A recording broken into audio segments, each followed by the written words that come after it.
Hi, everybody. Welcome to the Quarantine Film Series. I'm your host, Kabir Segal, coming to you live from the ATL, Atlanta, Georgia. Welcome. Hi, everybody. For watching at home. Hi, Mom and Dad. Thanks for watching downstairs. Very exciting to have you here. We're all quarantining together at home. So the Quarantine Series, we put the spotlight on creative people, musicians, filmmakers, authors, creatives of all types. We're appreciating them now more than ever, aren't we? Because we're all stuck at home. And so we want to thank them for, enriching the world with their creative energy and soul. Let's be there for them if we can, support their projects, stream their albums and their music and their films, read their books. And also, if we can think local, support the local film festival, the local bookshop. You know what to do. All right. And especially check out the projects on this broadcast. So let us know where you're watching from. We got Atlanta in the house. We got Southern California in the house today. Drop a comment. Let us know where you're tuning in from. City, state, country. Special shout out to everyone in Canada who likes to watch. Also in Latin America. And also let us know if you have a question. I don't have to ask all the questions. You may have questions. So if you're watching live or if you're watching on the rebroadcast, just drop a comment in the comment field. I'll try to opine to your questions. And if you want to learn where we're broadcasting or who will be on the show, quite simply, just subscribe to my social media and you'll be in the know as to who is on and when they're on. And you can start studying up about their incredible projects. All right, now for the main event. We get to meet the filmmaker himself. He's a terrific filmmaker, an award-winning filmmaker. We're going to talk about his recent films. 499. Also recently he's made a film called Lupe Under the Sun. His latest project won the Best Cinematography Prize at the Tribeca Film Festival. So he's getting into the top film festivals and he's winning the most august prizes. And he's just a man to watch, a man on the move. So please welcome the man with the best camera out of all the guests in the Quarantine Series, Rodrigo Reyes. Welcome. Hey, it's a pleasure to be here. You win. I know you won the Best Cinematography Award, but you're getting the prize for the best camera on the Quarantine Series. I know it's not the same league, but I want to give you that special trophy. Oh, thank you. I appreciate it. Awesome. So first, tell me, Rodrigo, how are you doing in the quarantine? How has it affected you? How has it affected some of your projects? I'm doing well, like on a personal level. The family's doing okay. We've tried to keep it locked down and social distance, but films need people to be made, right? And so it has been a bit of a challenge. And with 499, not only did we need people to make the film, but we wanted people to watch it live because it's like a really epic, story about the conquest of Mexico 500 years later. And it really kind of there's a little bit of pain there for me and the rest of the team because it just really feels like we missed something by not being able to screen it like in a big theater full of people, and just really feel that vibe. But I'm not alone. There's a whole generation of filmmakers we're going to be marked forever by this year, by like losing our audiences in theaters. So I'm just like really starving to get back in front of a big screen and talking to people live. I hear you. Aren't we all? Talk to me about your typical day, Rodrigo, in quarantine. How do you structure it? What's the routine like? Give us some inspiration for all of us aspiring creatives about how you think through your days. Well, the biggest enemy of our quarantine, challenge is the Zoom. It's a monster called Zoom, right? Like we're all sucked in there. We're spending way too much time. So what I'm trying to do, and I'm not entirely successful, is I'm trying to limit my Zoom time. Like a call that was an hour now down to 30 minutes.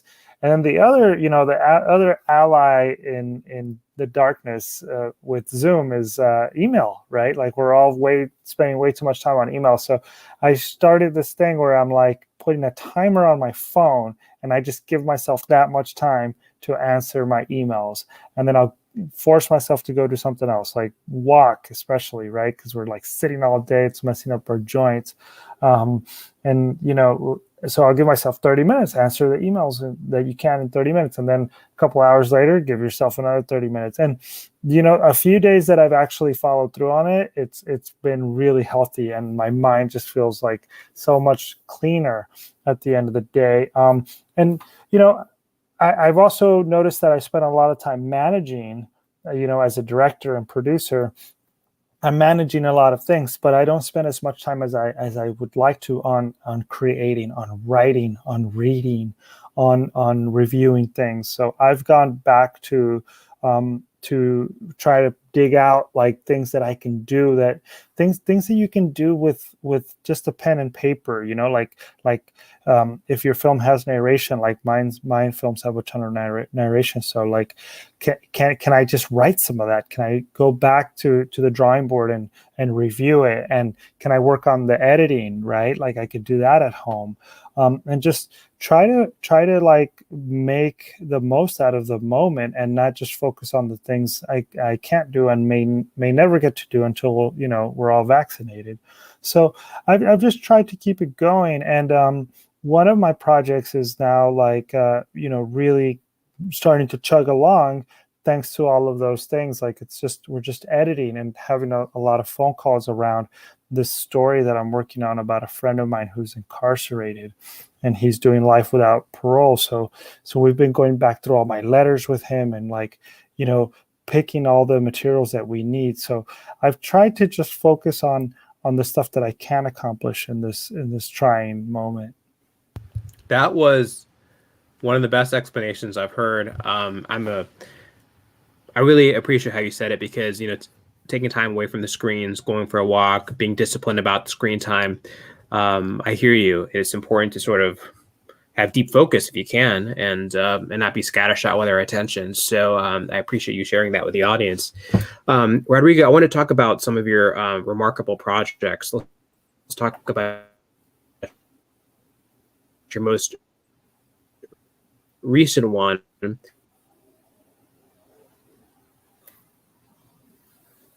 Tribeca. Did you catch that? I was asking about $4.99. Tell me about $4.99 and what is it about? And also congratulations for your selection into Tribeca. Thank you. Well, $4.99 is a story about the 500 years anniversary of the conquest of Mexico. And as we all know, like the Spanish came over and they fought with the Aztec Empire, and we call that the conquest of Mexico. And so, next year is the 500th anniversary. So I decided to kind of make an anti-celebration film, like a film that that's why it's called $4.99, to kind of like undercut the anniversary and this like nice big round number of 500 years, which feels so important. And it's like, this is like the big bang moment of Mexican identity. Like we talk about it, it's in our subconscious, it's all over the place in our culture.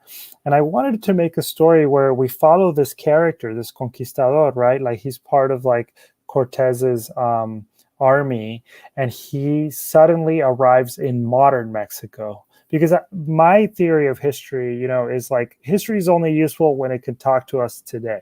Like it's not just about facts and whatever happened in the past. It's about really kind of like learning something that will be useful for us. And so what would this guy do if he were to meet, like in this slide, for instance, like migrants from Central America that are fleeing violence and crossing Mexico? What would he say if he got to meet the victims of modern violence? And the theory behind that is like the violence that's happening in Mexico is connected to colonialism, because it's systems of control. And people who come from a colonial background, like we understand this, right? Like if you come from Africa or like the Middle East or places that were colonized, you understand like the new elites are perpetuating the systems of control, right? And all of that sounds like really theoretical, but the movie itself is like very epic and just very beautiful. Just this beautiful journey of this character that literally comes out of the ocean and he starts meeting these real people, like actual real victims of violence and survivors of violence, who tell him all these like nightmarish stories that they have gone through. And he has to sit there and listen. He doesn't want to. He's like this really like proud, like white, conqueror, but he's forced by like the gods of the movie to like listen to these testimony, and it's very compelling. And he starts to make his way to the former Aztec capital of Mexico City, and he's like remembering all the things that he did with Cortez and stuff. So it's a very epic movie that just kind of reveals like the ghosts that we have in our colonial past. Every immigrant, in a way has experienced colonialism. And so we all have like these ghosts, and then you can even expand that and say, well, here in the US, we have so many issues that are related to our colonial past and the way this country, stole land from some people, enslaved other people, and we still haven't dealt with that. Those ghosts are still here, like haunting us, right? So I wanted to kind of push him out into the light and just create this like really crazy journey that just feels like you're like a very dreamy film. It's very beautiful, very stark, and like there's not a lot of like it's not like I'm preaching explanations about all this stuff. It's just really about experiencing this ghost walking in the modern world. Yeah, I could listen to hear you speak about this film all night. It's great, actually. And so, what has been the reaction among Mexicans, among people? I wonder what they're. I think they're closer to the story than maybe the U.S. audience in terms of knowing the history. What is their take on it? I think it's a controversial thing because in Mexico, we have a problem. We have an indifference to stories about violence, and there is like a certain there's a certain wariness. Like some folks are tired of it. So it depends on who you ask. If you show the film to someone who hasn't been directly impacted and who kind of finds a way to kind of like live around the violence, it's kind of a bit of a irksome, troublemaking movie. But then you show it to someone who actually has to think about where they're going every day, how they're protecting themselves, a regular person, and it's like, yeah, like this makes complete sense to them. And it's the same for the characters in the movie because they're all like victims of violence, and they're all like of a lower class, right? Like there's a lot of class issues in Mexico as well as economic issues and stuff, and so like for them, to agree to be in the film, to me, just shows how true the idea behind the movie is, right? Like this ghost is real, right? Like he's still affecting people's lives. And, because it wasn't like you just caught them on the street. We had to like sit down and do interviews and do this beautiful cinematography and all this stuff. So that we had a lot of conversations to share the story with them and the concept. And so I love that because you go out to the world and you talk to people and you improve your idea and you work together, and they give you this gift of this interview, right? And then you capture it in a movie, and somehow your story becomes that much more powerful. Certainly, it seems powerful. Absolutely. Talk a little bit about the creative team and how you built that out. Was it important to get minorities, Hispanics, Mexicans on the creative team itself, and how did you build out that team? Yeah, I think a team that understands the story is fundamental to every film. And I was really lucky with this project because I had like a very, very talented screenwriter working with me who was based in Mexico, but also had understood, like what it's like to live outside of her context. She has a master's from NYU. And then I also worked with an amazing cinematographer. We actually won the Golden Frog, which is like the top cinematography prize for the docudrama category at a festival in Poland called Camera Image. And he's also Mexican, but lives outside. And so we were able to like really create this really powerful synergy. And then the actor, he's like born in Spain. He'd never been to Mexico. He showed up with like all these ideas and all this courage to be in this movie, and to really embody this character. So I got really lucky in my collaborations. And I think that has a lot to do with the success of a project. If you bring the right people to the project and they feel comfortable to share their ideas and to talk to you and to push back when you're gonna mess things up, Like that's the best thing you could have. You have a solid team of people who are experts in their field, and that went all the way down to the music and the editing of the project. I was just really lucky with my collaborators. Yeah, it certainly seems that way. What was the dynamic with your editors? Was it a mind meld? Was there pushback, good natured pushback? And how did you communicate the notes to the editor? So the really interesting thing that we did with this film is that I had a young editor who's starting out his career and lives here in Oakland, where I live. He and I would work on the day to day, and we had a more senior editor who's like worked with like all the top names in Latin America, and she's was based in Chile. So she would send us like assignments, and we would do our assignments and turn them into her, and she would review and give us notes and do more assignments, and then at some point I went down to Chile to work with her directly and actually finish the film. And all the time they were pushing me to write and to try different ideas, like they really worked me to the bone. But I think that possibility of giving someone the power to push back and say, hey, you're messing up, hey, like try this, or this isn't working, that's what you need, because in your mind as a director everything is fantastic and like amazing, right? But you need someone to pull you back down to earth but not destroy you. And my editors Andrea and Daniel were like perfect. They were so humble and generous but strict, and that's kind of what you need. You need that rigor.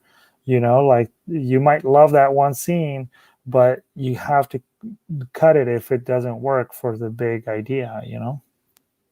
And what should we know about the music? Well, the music is really interesting because a lot of it is just like tones. It's just like atmospheric tones that suddenly become music, and the composer actually like used instruments that are not really instruments. Like he invented like this flute that had all these like syringes like attached to a plastic tube, and he would change the height of the syringes, and it would change the tones, and so he could create this kind of polyphonic like sustained note.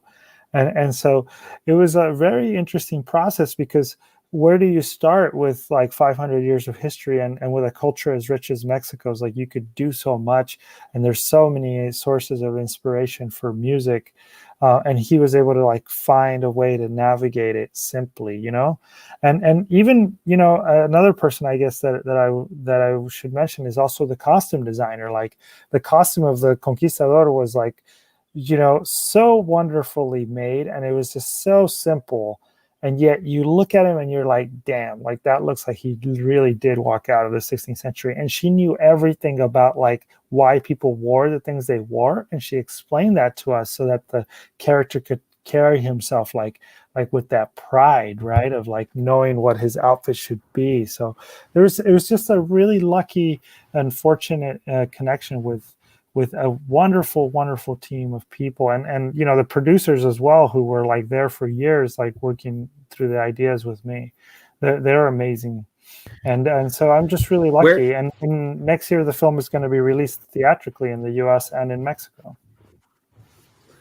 Yeah, I was just about to ask about the festival plans and the release plans. Maybe shed some more light. Are there any festivals coming up that are in virtually people get a sneak peek at it? What's the distribution? Well, we're still in conversation with festivals for early next year, and then the big plan is to take the film to theaters once theaters go back to a semi-normal, which I think will be in the spring. So we're hoping to really build a campaign in the U.S. and in Mexico. The anniversary is in August, the actual day. There's like a day where the Aztecs surrendered to the Spanish in August 13th. So we want to build towards that date, and really like hopefully the film will be able to be seen in a big screen with a live audience, because I think that experience will be like echoing, like like when you watch something really cool on a big screen, you're like, damn, like I saw this. Like I remember watching Uncut Gems, like back in normal times, and just watching it on a big screen was such a different experience than watching it back home, online, right? And that's all good. Like maybe you do watch it online, but if you have that friend who told you, man, like I saw this in theaters and it looks amazing, that's going to go really far.